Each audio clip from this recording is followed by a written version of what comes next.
whether her idea of what season it is kind of out of whack or not, we don't know. If she does come into season, we'll be thinking about the happy day with eager anticipation. So if they have a cub, would you guys get to keep it then?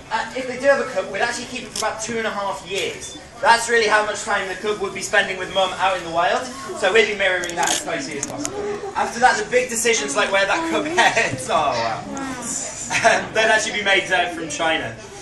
Now what she's doing here is scent marking, which is actually a pretty good sign. It not only means she sees it as home, which is obviously great, but it also means maybe it's kind of a breeding behaviour as well.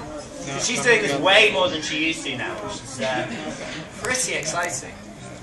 For some reason the bark of that tree is her favourite thing to scent on. For Yang Guang, it's actually the grill itself, which is a really good sign as well. All of the signs in for these two are so positive. Wow. Oh, it's so good to you guys. Look at that. Oh, she's cute. Oh, she's lovely. Look at her. Now, just imagine if on your next visit, it's not just her in here, it's got a little one as well. Wouldn't that be good? Oh, look. It could be up to 2 babies. See it okay, She does Chen? have babies. The introduction, when we're pretty sure that she is in breeding season, would actually be through what the Sun newspapers term the tunnel of love.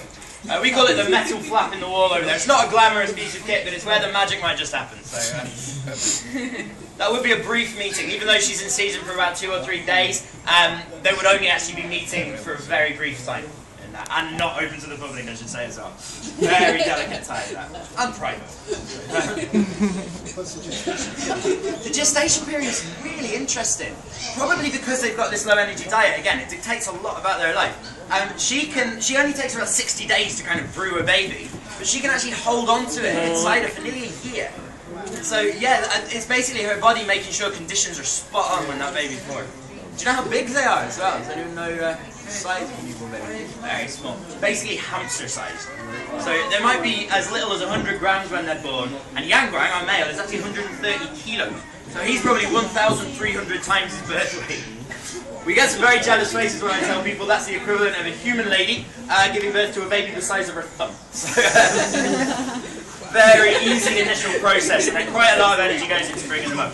In fact, Chen here has had twins. If Panda has twins in the wild, it seems really, really brutal, but she will tend to abandon one. So, I mean, that actually makes sense for them, because that means they can put all their energy into the remaining one, gives them a much better chance of ending up with a baby, really, at the end of that process. Wow, she's gorgeous. I mean, the reason we'd be so pleased to breed these guys isn't just because they're so engaging and lovely, and the babies are even more so, if that's possible. It's also because they're really endangered, and unfortunately, their specialised diet of bamboo is partly what has caused this. But only via humans for millions of years. For about 5 or 6 million years, they were fine. So if you ever hear anyone say that they were always going to fail because they're a